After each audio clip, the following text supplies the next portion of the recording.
अच्छा बनाओ। अपनी इंद्रियों को भगवान से जोड़ो। भगवान को पाना है, मन को वश में करना है, चार बातों का ध्यान रखिए। और आसान उपाय बोले, प्रातः काल जल्दी उठने का प्रयत्न करें। प्रातः काल जल्दी उठना चाहिए। कौन कौन जल्दी उठता है? आप सब जल्दी उठते हैं। उठते हो राकेश भैया? क्यों हैप्पी जी? जल्दी उठना चाहिए महाराज। कितने बजे उठते हो? एक भाई, मैं कथा हो रही थी कहीं पे, एक भैया ने उठाया, बोले गुरुजी मैं भी जल्दी उठता हूं। मैंने कहा कितने बजे उठते हो? बोले 9:15 9:30 बजे तक आराम से उठ जाता हूं, आराम से जल्दी उठ जाता हूं। सोते कितने बजे हो? बोले रात को 1-1:30 बजे सो जाता हूं। अब 1-1:30 बजे जो बेचारा सो रहा है वो 9 बजे तो जल्दी उठ रहा है ना? लेकिन लिखा है शास्त्रों में 10 बजे तक सो जाना चाहिए और प्रातः काल जल्दी उठना चाहिए। शास्त्रों में तो ऐसा लिखा है सूर्य उदय से पहले स्नान भी कर लेना चाहिए और उठ करके सबसे पहले हाथों का दर्शन करना चाहिए कि कराग्रे वस्ते लक्ष्मी, कर मध्य सरस्वती, कर मूले स्थितो ब्रह्मा, प्रभाते कर दर्शनम। उठ करके सबसे पहले हाथों का दर्शन करें। प्रभाते कर, कर बोलते हैं हाथों को, प्रभाते कर दर्शनम, हाथों का दर्शन करना चाहिए। आप करते हो हाथों का दर्शन? कौन कौन करता है? जरूर करना चाहिए। कई लोगों को मैंने देखा है 9:30 बजे तक सोते रहते हैं, 10 बजे तक सो रहे हैं और 9:30 बजे चद्दर में से आवाज लगा रहे हैं, बोले चाय बन गई क्या? चद्दर में से आवाज लग रही है और श्रीमती जी चाय लेकर के आएगी, हाँ बन गई, अब उठो। अब फिर वो कर दर्शन नहीं करते। लिखा है प्रभाते कर दर्शनम।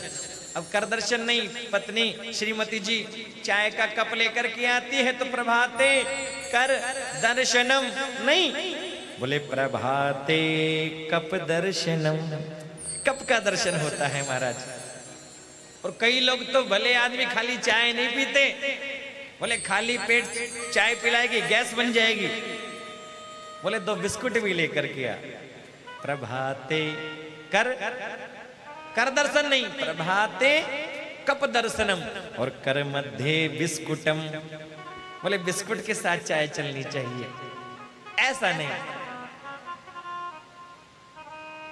प्रातःकाल जल्दी उठे, हाथों का दर्शन करें और जब भूमि पर तुम चरण रखो तो भूमि को प्रणाम करो कि समुद्र वसने देवी पर्वत स्तन मंडले विष्णु पत्नी नमस्तुभ्यम, पाद स्पर्शम क्षमस्व में। हे पृथ्वी माता, हमें माफ करना। हम आप पर अपना चरण रखना नहीं चाहते, लेकिन नित्य कर्म करना है, घर परिवार की जिम्मेवारी पूरी करनी है, तो हमें आप पर अपना पैर रखने की इजाजत प्रदान करें। जब तक भूमि को प्रणाम करें और उसके बाद जो घर के बड़े हैं, जो बुजुर्ग हैं, माता पिता हैं, उनका आशीर्वाद लेवे। क्योंकि लिखा बड़ों के चरणों में प्रणाम करने से 4 चीजें बढ़ती है। अब कल सुन रहे थे, अभिवादन शीलस्य नित्य वृद्धोपसेविन चत्वारि तस्य वर्धन्ते आयुर्विद्या यशो बलम। जो बड़ों को प्रणाम करता है उसकी 4 चीजें बढ़ जाती है, आयु बढ़ जाती है। आप किसी के चरणों में प्रणाम करो, वह जब माताओं के चरणों में प्रणाम किया जाता है बड़ा आशीर्वाद देती है। कई बार मैंने कईयों को प्रणाम करते हुए देखा है, मैंने खुद ने भी प्रणाम किया है। कई बहू जब बड़ी बुजुर्ग माता के चरण दबाती है ना, ऐसे ऐसे धीरे धीरे, तो बड़ा आशीर्वाद देती है। दूधो नहाओ, पूतो फलो, और महाराज कई देर तक वो आशीर्वाद देती रहती है। हाँ, और आशीर्वाद में वो शक्ति है। कहते तुम्हारे भाग्य में नहीं है, तब भी यदि आशीर्वाद मिलेगा तो वो बेकार नहीं जाएगा। आशीर्वाद लेना चाहिए। आयु बढ़ती है, विद्या बढ़ जाती है। दुश्मन के चरणों में भी प्रणाम करोगे तो एक बार तो दिल से निकलेगा, खुश रहो, आयुष्मान भव, पुत्रवान भव, दूधो नहाओ, पूतो फलो।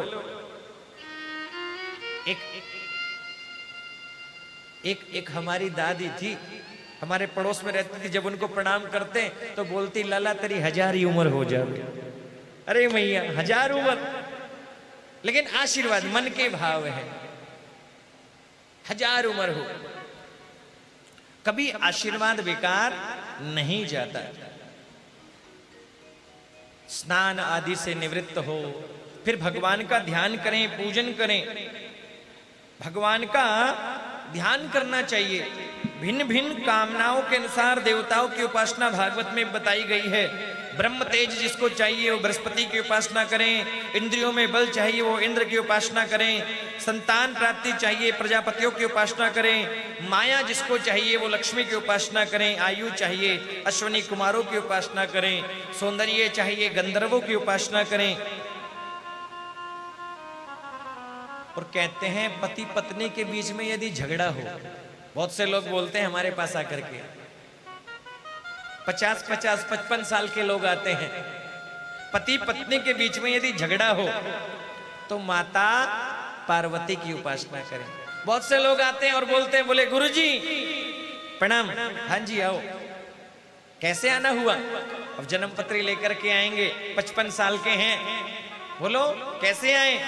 बोले गुरुजी जरा जन्म पत्री देखो। क्या बच्चों के बारे में पूछना है? बोले नहीं। बोले फिर? बोले हम दोनों की बनती नहीं है। बोले बड़ा झगड़ा रहता है। तो लिखा पति पत्नी में झगड़ा हो तो माता पार्वती की उपासना करे। जिसके घर में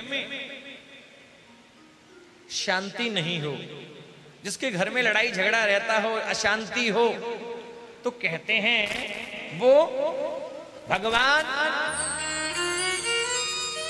भोलेनाथ शिव परिवार की उपासना करें।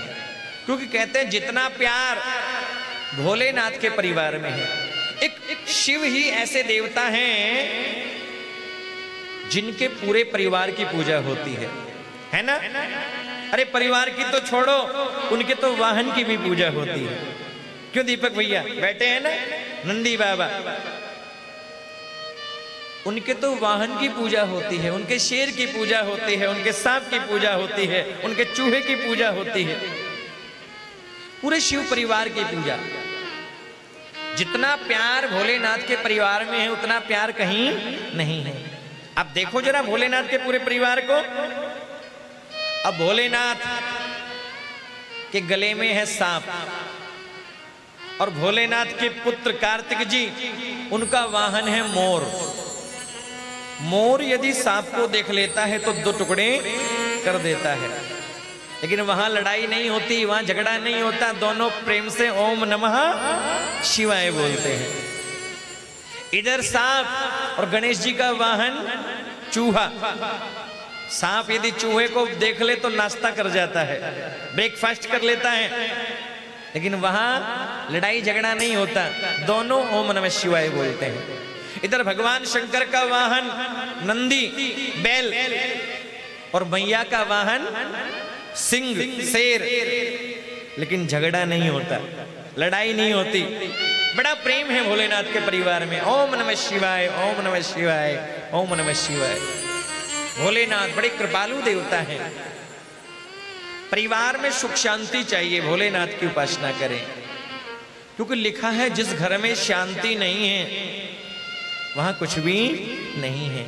रामचरितमानस में लिखा है, सुंदरकांड में चौपाई आती है कि राम सिया राम जय जय राम बोलो, सिया राम जय जय राम, सिया राम जय जय राम, ओ सिया राम जय जय राम, ओ सिया राम जय जय राम, ओ सिया राम जय जय राम, ओ सिया राम जय जय राम।